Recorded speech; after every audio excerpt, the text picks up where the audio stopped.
Hi, Phil here. I had a request to open up one of the bottoms of the IM600, Altec-Lansing IM600. So I wanted to show you what I did.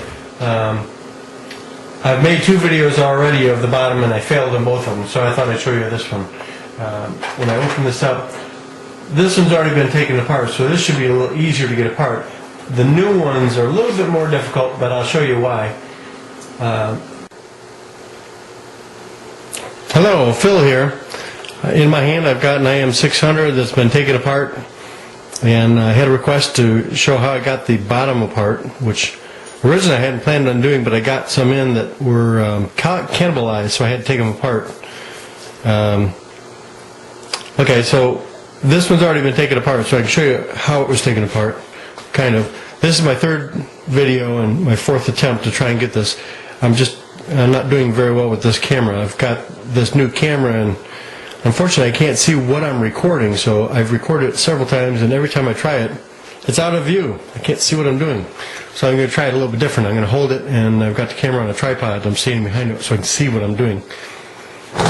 Okay, the bottom plate here is actually held on with 4 screws that are in the back, and it's got, if you can see in here, there is a thin sheet of plastic, black plastic, that if you peel this up, oops, almost I had it started there, and I've already got this one up, so it's real easy for me.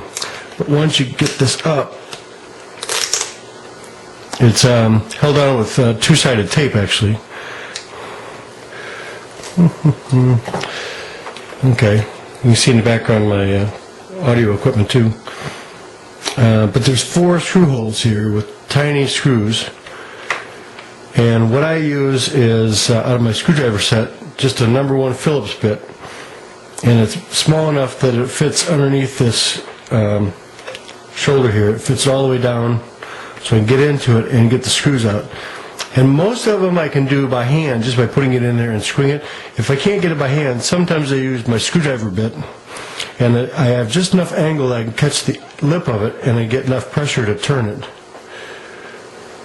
Or if, in some cases, it's stronger than that, I use a needle nose pliers, and I'll turn it. And once I get just that little bit turned, the rest of it's real easy. So once you get those 4 screws out, the bottom plate, which is right here, bottom plate is held on with, rotate, 2 clips. These spring-loaded clips here, well, not spring-loaded, it's just they go over little ridges that are inside here.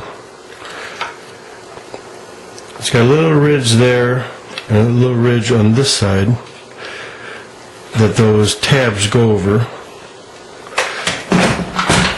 So you just kind of have to work it out and pull it off. What I did was, after I took the screws out,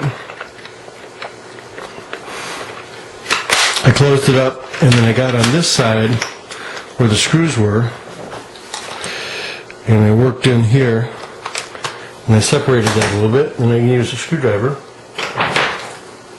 I use a screwdriver a lot, and I just worked my way down a little bit. Once I got that loose, then I can work it up towards the front, and those 2 tabs will come off, or come out. Now on one of them, when I was doing that, I actually broke the tab. Here you can see it's broken. But that shouldn't affect it very much. As long as it's got something to hold it, the screws pretty much hold it. So that's how you take the bottom plate off. Hopefully that's enough to give you an indication of what there is. Now the circuit board that's in there is held in by the pressure of the plate and also these connectors. It's got 3 major connectors that hold it on, and they're all gooped in there with this stuff. It's kind of like silicone. I don't know. It must be silicone. It's just sprayed in there. You can kind of work it out if you need to take that off. Okay. See ya. Thanks.